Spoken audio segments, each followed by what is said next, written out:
আসসালামু আলাইকুম রহমতুল্লাহি ওয়া বারাকাতুহু। ভাইয়েন এবং বন্ধুরা, দুরূদ শরীফ পড়ার অনেক ফায়দা আছে, অনেক ফজিলত আছে, যে ফায়দাগুলো আমরা জানি না। যদি এই ফায়দাগুলো আমরা জানতাম চাই, তাহলে ভিডিওটা পুরা দেখিয়ে যাইবা, তাহলে বুঝতে পারবা যে দুরূদ শরীফ পড়িলে কতটুকু ফায়দা হয় আর কতটুকু লাভ হয়। তো ভিডিওটা পুরা দেখবা আপনারা। দেখো, আল্লাহ নবী সাল্লাল্লাহু আলাইহি ওয়াসাল্লামে ইরশাদ ফরমাইছেন, যে মানুষে আমার উপরে দুরূদ পড়া ভুলে গেল, সে জান্নাতের রাস্তা ফাউরি লইল। তো এই লাগি জান্নাতের রাস্তা পাইতে হইলে আল্লাহ নবীর উপরে দুরূদ পড়া জরুরি।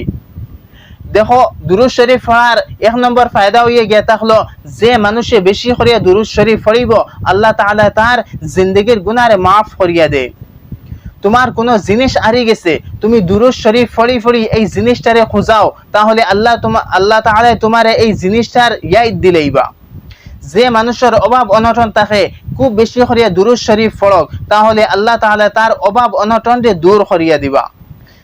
মানুষে যত বেশি দুরূদ শরীফ পড়িব, যে মানুষে বেশি করিয়া দুরূদ শরীফ পড়ে, আল্লাহ নবী সাল্লাল্লাহু আলাইহি ওয়াসাল্লামে তারে খুব বেশি পছন্দ করেন। যদি মানুষে দুরূদ শরীফ পড়ে, তাহলে তার দিল জিন্দা হয় আর হেদায়েতের রাস্তা পায়।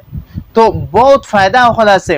তো ভাই হল, দুরূদ শরীফ যদি আমি পড়ি, তাহলে আমি দুনিয়া ও আখিরাতের কামিয়াবি হাসিল করতাম পারবো। দেখো, একটা দুরূদ শরীফ আছে, যে মানুষে এই দুরূদ শরীফটা বেশি করিয়া পড়িব, আল্লাহ নবী সাল্লাল্লাহু আলাইহি ওয়াসাল্লামে ফরমাইরা, যে মানুষে এই দুরূদ শরীফটা পড়িব, কিয়ামতের দিন মানুষ হায়রান পেরেশান থাকবো। ও দিন আল্লাহ নবী সাল্লাল্লাহু আলাইহি ওয়াসাল্লামে তার সুপারিশ করিয়া তারে জান্নাতের মধ্যে দিবা। এই দেখো, একটা দুরূদ শরীফ আছে, যে মানুষে এই দুরূদ শরীফটা পড়িব, জুমার দিন আসরের নামাজ পড়ে জাগাত বসিয়া এই দুরূদ শরীফটা 80 মর্তবা পড়িব, তো আল্লাহ তাআলা তার 80 বছরের গুনাহরে মাফ করিয়া দিলেইবা। তো ওলা ফজিলত আইছে দুরূদ শরীফ পড়ার, যে ফজিলত গুলা আমরা জানি না। এর লাগি ভাই হল, খাস করে দুরূদ শরীফ পড়ার পাবন করি, দুরূদ শরীফ পড়ার মামুল বানাই, আমার ঘরের মধ্যে বরকত আইব, আমার ঘরের মধ্যে চেন ও সুকুন আইব। এর লাগি ভিডিওটা বেশি বেশি করে শেয়ার করবা, লাইক করবা, ফলো করবা, আর অন্যর কাছে খুব বেশি করে শেয়ার করবা।